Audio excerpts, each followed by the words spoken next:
Queridos amigos,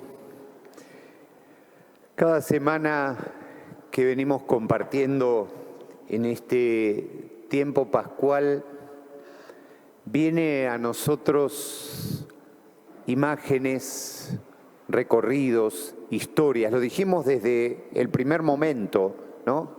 El tiempo de Pascua era un tiempo que daba el comienzo de un camino, de un peregrinar en la vida de hombres y mujeres que con toda una vida y toda una historia tal como la nuestra, asestada a veces por las crisis, por la violencia, por la injusticia, por el dolor, por el miedo, por el sinsentido, por la sinrazón, descubrían en la resurrección de Cristo y en su figura y en su voz y en su palabra un sentido que los transformaba.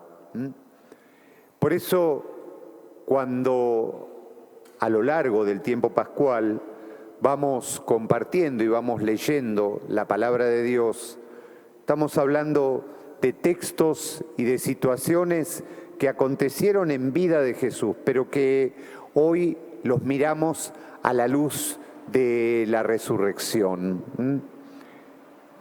Justamente recientemente la imagen del rebaño es como que volvió a inspirar confianza y esperanza, cuando sentíamos que podíamos salir del drama de la pandemia si lográbamos, como técnicamente se da a conocer, la inmunidad del rebaño. Eso también implicaba toda una serie de cuestiones, ¿no? Pensar en nosotros como ovejas empezó a darnos en ese momento una sensación de mayor seguridad. Pero también eso venía ante una corriente y una cultura donde la idea de oveja se asociaba mayormente a la incapacidad de desarrollar criterios personales basados como en la autonomía y en la autodeterminación, una cultura donde muchas veces primaba y prima, porque ahí también podríamos hoy preguntarnos si bien hemos logrado la inmunidad del rebaño, cuánto hemos aprendido de todo lo padecido, de todo lo vivido, de todo lo sufrido. Si todo ese sufrimiento no podemos capitalizarlo en una acción superadora, acontecerá aquello que alguna vez un amigo me compartía, ¿no? Ante el dolor, ante la tragedia, ante la cruz, o nos redimimos o nos resentimos, o empezamos a conformar una vida, una historia, un rebaño, un pastoreo distinto, o viviremos toda nuestra vida resentidos de lo que no tuvimos, de lo que no pudimos, de lo que no hicimos o de lo que hicieron con nosotros. Y por definición, quien se instala y se pone en el lugar de la víctima requiere compensación infinita. Esto, dicho en palabras pobres, es que nunca se va a poder cerrar ni esa herida, ni ese conflicto, ni esa grieta. Solamente cuando salimos de ese lugar y cuando nos sentimos como que sí, ciertamente a todos nos pasan cosas, ciertamente a todos nos acontecen dolores, tragedias, pérdidas, pero también estamos formando parte de algo mucho más grande.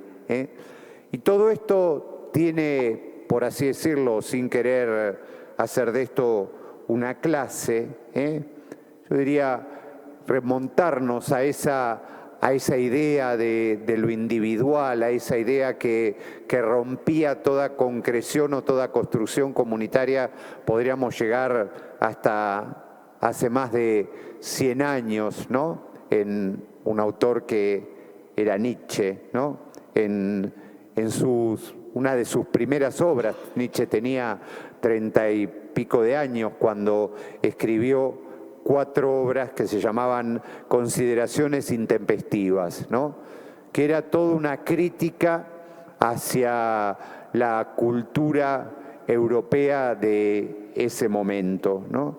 Y entonces Nietzsche decía, mira el rebaño que pasta frente a ti, no sabe lo que es ayer, lo que es hoy, salta, come, digiere, vuelve a saltar, está así de la mañana a la noche y de un día a otro, vinculado brevemente con su placer y su displacer, es decir, apegado a la clavija del momento y por lo tanto ni triste ni aburrido.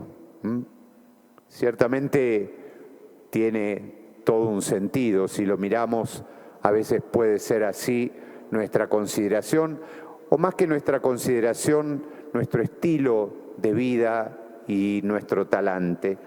Por eso hoy el Evangelio nos recuerda en este día que se nos habla de las vocaciones. Y hay una primera vocación que el cristiano tiene, que es la vocación a vivir. Y esa vocación a vivir que recibimos en el bautismo nos marca de 3 maneras particulares. Se nos dice a nosotros que por el bautismo somos consagrados, ahora que tenemos, digamos, en este mundo tan particular, en menos de una semana vamos a ver un evento global que es la consagración de un rey. El rey Carlos III va a ser consagrado y todos vamos a ver, como si viéramos una película vieja, toda una serie de ritos por lo cual se lo unge, se hacen oraciones, todo.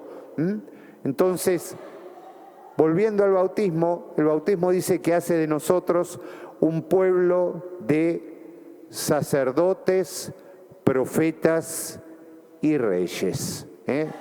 De hecho, en cada uno de nuestros bautismos se nos consagra, se nos unge. Se nos unge.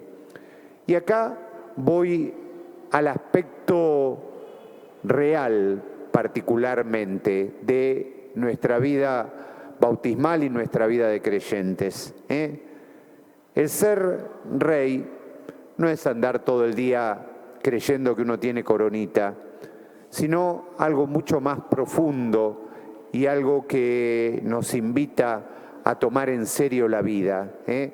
En la antigüedad, los reyes se los denominaba pastores de hombres. De hecho, si hay una figura en la historia de la salvación, la del rey, es la figura de David. Y David era pastor. David era pastor. Dios lo toma desde su juventud como pastor y lo unge rey. ¿Qué significa? ¿Por qué? Porque yo humildemente creo que todos tenemos algo que pastorear en nuestra vida, que todos tenemos como la responsabilidad de pastorear algo, desde la familia, desde los amigos, desde la comunidad, desde la sociedad. Todos tenemos como un pequeño rebaño, a veces es un rebaño de uno, ¿no? Pero todos tenemos eso. Y hoy Dios nos está invitando a actualizar eso, no como una carga, sino como algo que Él pone en nuestras manos, que la vida pone en nuestras manos para que nos hagamos cargo, para que nos hagamos cargo. Y hacerse cargo también es, en el proceso de la vida, crecer, ser adultos, algo que a veces nos espanta, pero que hoy más que nunca es necesario. tornarnos una sociedad adulta, y una sociedad adulta se compone de integrantes adultos, porque esto que hoy nos dice tan simbólicamente el Evangelio de Juan, tiene que ver también con eso. ¿Cuáles son las características del pastor? Dice, primero, que es la puerta, Es la puerta, y es una puerta que no se cierra, sino que es una puerta que se abre. Segundo, que va delante de su rebaño. Esto es, que asume la conducción de esa porción de la vida. Y después, que habla con una voz que es identificada y al mismo tiempo llama a cada uno por su nombre. Miren todas las características. Yo diría que lo que hoy nos presenta el Evangelio es como la contracara de lo que veíamos la semana pasada. ¿Recuerdan con los discípulos de Emaús? ¿Qué pasaba con los discípulos de Emaús? Habían caído en la decepción, y la decepción los había llevado primero a la tristeza, después a la discusión vana. Decíamos que la discusión, lo que discutían los discípulos de Emaús, no era buscando una solución. Ciertamente hay tantas cosas para discutir en el mundo y en la sociedad que vivimos, pero discutir significa poner puntos de vista, llegar a acuerdos, todo no. La discusión, había un verbo, parabolein, era el verbo griego que utilizaba el texto que compartíamos, que era esa discusión vana donde uno lo único que quiere es desahogarse. Escúchame, cuando uno le dice al otro, y el otro quiere hablar, no, escúchame, yo quiero que me escuches, y nada más. Porque lo que quiero es desahogarme. Eso no es una discusión, es otra cosa. Entonces, desde ahí, hoy, lo que se nos dice en contraposición a eso es cómo el buen pastor sabe y abre la posibilidad de entrar. Es como que lo que nos está diciendo, que no importa dónde estemos, Cristo siempre va a ser la puerta. Y quien entra por la puerta no tiene nada que ocultar. Quien entra por la puerta se puede manifestar claramente porque sabe quién es y sabe y quiere justamente dar a conocer lo que hace. Quien entra por otras partes de la vida, como a veces nos pasa en las mismas relaciones, donde sentimos que el otro se coló, se metió por la ventana, y eso a veces tiene toda una serie de artilugios que no quieren sino rapiñar, robar, esto que nos decía hoy también el Evangelio. Por eso, promediando ya el tiempo pascual, es como que lo que queremos pedirle a Dios es el poder discernir todo esto. Hoy también, con esto termino, el Evangelio decía de esta incapacidad de aquellos que escuchaban a Jesús, los fariseos en este caso particular. ¿Eran mala gente? No, pero era gente que había construido dentro de sí una especie de corral precisamente cerrado, el corral de sus ideas, de sus maneras, de esto. Entonces dice, les costaba entender lo que decía Jesús. Vaya, a veces sí cuesta entender lo que nos dice Jesús, porque siempre nos está hablando no como a gente que, por así decirlo, que no comprende, sino que Jesús apela a lo más hondo y a la esencia de nuestro corazón y de nuestra cabeza, que podamos justamente no pasar de largo ante esta palabra y sentir precisamente cómo la confianza en lo que Jesús nos dice nos constituye también a todos, rebaño del buen pastor, pastores que saben acompañar la vida y la existencia del otro.